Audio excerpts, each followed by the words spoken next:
The Doomsday Beast. I'm going to walk It's you really through here. the Doomsday Beast boss fight in Honkai Star Rail. So this boss fight requires a few different things. So I don't know, you might be able to get through it without thinking about it too much, but there is definitely a method to what you need to do here. So this boss has two hands and has like a core at the center that's way stronger than the hands. And if you don't destroy the hands will do sweeping attacks like you're seeing right here, and slam attacks like you're seeing right there. And that obviously makes you take more damage. The whole like dynamic of this boss fight is just like, I don't know, trying to deal damage without taking it, like trying to minimize the amount of incoming damage. It's like a battle of who can outlast the other. Now you can also inspect them and see how their skills and stuff, and that's how you're supposed to learn about like the way that this works. It's telling like the middle core will restore the toughness of the hands if you break them and things, so they all work together. But yeah, the goal is break the hands, break the core, and then the boss will fall on the ground, and then you'll be able to actually fight the Doomsday Beast itself. Now, each of the hands has its own weakness. The one on the right is weak to whatever, I can't remember what the green one is, but the green element that this guy has. At this point in the game, you'll have this guy. And he does high single target damage, so if you can, you're going to want to, go for that with him. Also, at the beginning of this, it'd be really smart just to use everybody's ultimates right out of the gate. I didn't use all my ultimates here, but it probably would be smart to go straight for all the ultimates immediately. That way you can get them back as quick as possible and just keep on doing maximum DPS, basically. And then for her, this girl, you're just going to want to use that defensive barrier on everybody. I always put it on her first, because if she goes down, she can't keep using it. And since you don't have a healer in this point in the game, I don't know if they even have healers in this game, but putting that shield on is going to be the equivalent of healing. So you just want to try to have, like, always try to have a skill point available, or whatever they're called, when it gets to her turn, so that she can put another shield on someone else.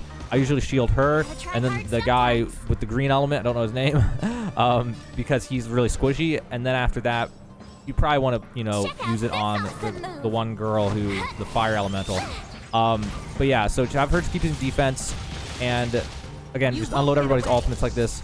And another thing is the girl, the fire, can't remember girls' names, I just downloaded the game. The fire girl, her, she has that thing where when enemies break enough time, she'll follow up. So you can also use that to your advantage here to try to break the hands.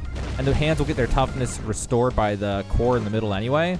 So you can use that to your advantage to get more and more of her passive off, where she attacks when 3 breaks happen. This one, Victory Rush. But yeah, so you're going to keep going for them, and then I don't know, it's really about managing skill points. You just always want to, whoever, like when there's only one hand left, you don't want to use this special skill unless it's the person who's strong against that hand. So the left hand's weak against, I think, was it fire and ice? And so that hand are fire and ice. So if that hand's the only hand that's left, then you're not going to want to use your skill points if it's that guy, or, the main character, since they don't do fire or ice damage. Yeah, an exception to that would be, if the core's still alive, maybe you do one, depending on, if you want single target, not single target, like, maybe you use the bat, it just depends. But generally, that's how it's going to go. That's what you're going to want to do. So, like, right there, I did that, and that wasn't really smart. Now, the other thing is that, if I didn't already say this, you're going to want to get the hands first, because the hands have way less HP than the core in the middle. So always try to take out the hands first, because that'll just lower the DPS that you receive. And this whole battle is a battle of who can outlast who. So minimizing his damage per turn is critical to being able to win this. After that, it's really just about unloading everything into this core. And for this girl, again, you keep on spamming defense on people, just to try to, preserve life as much as possible. So that way you are guaranteed to be able to win the fight. It's really, outlasting. And honestly, with her, if you have trouble with this fight, if you get down to where it's just her and one other person, it almost gets easier, because then you only have like 2 people, or 3 would be ideal though, 3 people to bounce her defense around between. Anyway, once all the things are gone, then you'll be able to attack the actual Doomsday Beast. And this part's not that strong. Like, if you have an ultimate, use an ultimate. If you have any abilities, use any abilities, but it really is not that strong. You can easily take it out, especially with this guy and his single target damage. That'd be the easiest way. If you had his ultimate, just use your ultimate, because his ultimate is single target. So after you defeat that, then you get to stage 2, where he does like this giant attack that he unleashes on you that just does a ton of damage to everybody, which is why it's been important at this point to keep your HP up as much as possible, and have defense on as many people as possible. And then after this, like if you were getting near the end of stage 1, you don't want to use your ultimates until stage 2 starts, because now there's 3 targets again, and most of the ultimates are multi-target. So it'd be really good to wait till this point in order to unleash more ultimates. So now at this point, unleash ultimates. This guy definitely should go for the hand over there on the right, because the hand on the right is weak to his element, so it'll take extra damage from him. So that's always important to try to match the elements just for the extra damage. And then with this girl, again, you just keep spamming defense on whoever. The last 3 turns, they're going to start wearing off by this point, so you're just going to keep on refreshing them and putting them on whoever and stuff. And then, you know, AoE attack. I'm going to use an AoE attack with main character here just because there's 3 targets, maximize that DPS. And here I don't have a skill point. If I did, I would use AoE on them just to get all 3 damaged. Try to get that max on DPS. So now he buffs both hands stage 2 like that, but it's really not that big of a deal if you were conservative with your abilities and using defense stuff to stay alive. So we're going to have this guy go for the right hand again, or well, his left hand, but the hand that's on my right. Just keep on trying to knock out the hands as fast as possible. So the hand on the right is really low now, but you're no matter what, at this point, stage 2, going to take at least 1 or 2 attacks on the hands probably. It's hard to avoid it. But we can knock out one of the hands, and then, you know, we're able to knock out the other hand. This I didn't have defense, a skill point available for defense, so we go for that left hand again. And just, yeah, once we knock out that hand on the left, then, you know, his DPS is so low then that, you know, the fight's basically secured at this point. So, also I had her ultimate, so I just used her ultimate ability.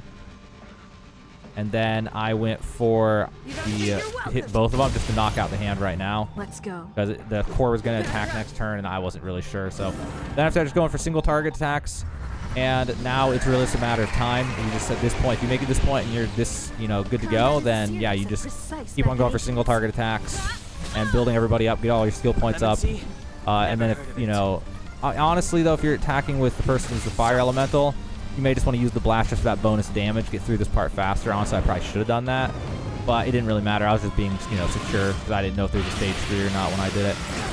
So he's going to do that again. That's why it's good to have shields. You can see the guy, I don't know his name, the green guy, right? He's almost dead now, so I'm going to put a shield on him just to be safe.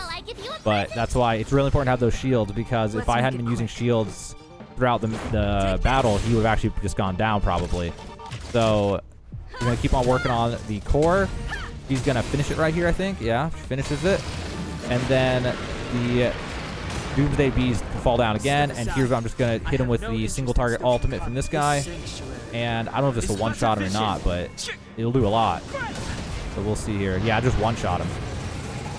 So that's that. That is the Doomsday Beast. Hopefully this video helped you out. And if you were stuck on him for some reason, now you know how to beat him. One thing I actually want to say is I really like on this game that, and maybe it's because it's supposed to be a pay-to-win type of game, but it did feel really nice, the balancing early game. I know a lot of games that have this turn-based combat, they have it where like the first 5 hours, 10 hours of the game are so easy that it's just stupid. I really did enjoy that this game, just right out of the gate, within a very small amount of time, got difficult enough that you actually need to think about what abilities you're using, in what order on each fight and stuff, or else you may actually lose. Like even to some normal enemies and stuff. Like I fought the little side mini-boss right before this, and you could straight up just lose to that thing. I mean, I think I only had 2 people left alive when I beat it. It was harder than the Doomsday Beast. So I think that's really cool. I really enjoy that about this game.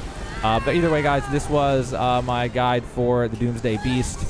And hopefully that helped you out. If you're having trouble with this boss, now you definitely should know how to beat him with the characters you have at this point in the game. I'm just going to let this cutscene play out, and then that's going to be the end of the video. So go ahead and check out the description for other Honkai Star Rail videos, and I'll see you guys in the next one. Let's talk somewhere else.